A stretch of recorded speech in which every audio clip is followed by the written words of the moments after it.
ಪ್ರಭು ನ್ಯೂಸ್ಗೆ ಸ್ವಾಗತ. ಪ್ರತಿ ವರ್ಷದಂತೆ ಈ ವರ್ಷವೂ ಕೂಡ ಭಕ್ತಿಯಿಂದ ಶ್ರೀ ಹನುಮಾನ್ ಜಾತ್ರಾ ಮಹೋತ್ಸವವನ್ನು ಸಂಕೇಶ್ವರ ಪಟ್ಟಣದ ಏಷಾಗೋಳ ಕಾಲನಿಯಲ್ಲಿರುವ ಶ್ರೀ ಹನುಮಂತ ಗುಡಿಯಲ್ಲಿ ಈ ಒಂದು ಜಾತ್ರಾ ಮಹೋತ್ಸವ ನಡೆಯಿತು. ಬೆಳಿಗ್ಗೆ ಮಹಾಪೂಜೆ, ಅಭಿಷೇಕ, ಆರತಿ ಹಾಗೂ ಹೂವಿನ ಅಲಂಕಾರ ಕಾರ್ಯಕ್ರಮ ನಡೆಯಿತು. ಬಣ್ಣ ಬಣ್ಣದ ರಂಗೋಲಿ ಬಿಡಿಸಲಾಗಿತ್ತು.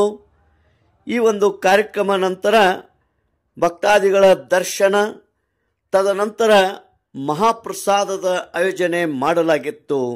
ಈ ಒಂದು ಶ್ರೀ ಹನುಮಾನ ಜಾತ್ರಾ ಮಹೋತ್ಸವದಲ್ಲಿ ಅನೇಕ ಭಕ್ತಾದಿಗಳು, ಗಣ್ಯಮಾನ್ಯರು, ಸಂಕೇಶ್ವರದ ನಾಗರಿಕರು ಆಗಮಿಸಿದ್ದರು. ಏಷಾಗೋಳ ಕುಟುಂಬದವರು ಭಕ್ತಿಯಿಂದ ಈ ಜಾತ್ರಾ ಮಹೋತ್ಸವವನ್ನು ಆಚರಣೆ ಮಾಡಿದರು. ಸಾವಿರಾರು ಭಕ್ತಾದಿಗಳು ಬಂದು ಶ್ರೀ ಹನುಮಾನನ ದರ್ಶನ ಪಡೆದು ಮಹಾಪ್ರಸಾದವನ್ನು ಸ್ವೀಕರಿಸಿದರು. ಈ ಒಂದು ಕಾರ್ಯಕ್ರಮದಲ್ಲಿ ಸಂಕೇಶ್ವರದ ನಾಗರಿಕರು ಅತಿ ಭಕ್ತಿಯಿಂದ, ಶ್ರದ್ಧೆಯಿಂದ ಪಾಲ್ಗೊಂಡಿದ್ದರು. ತೇಜ್ ಪ್ರಭು ನ್ಯೂಸ್, ಸಂಕೇಶ್ವರ್.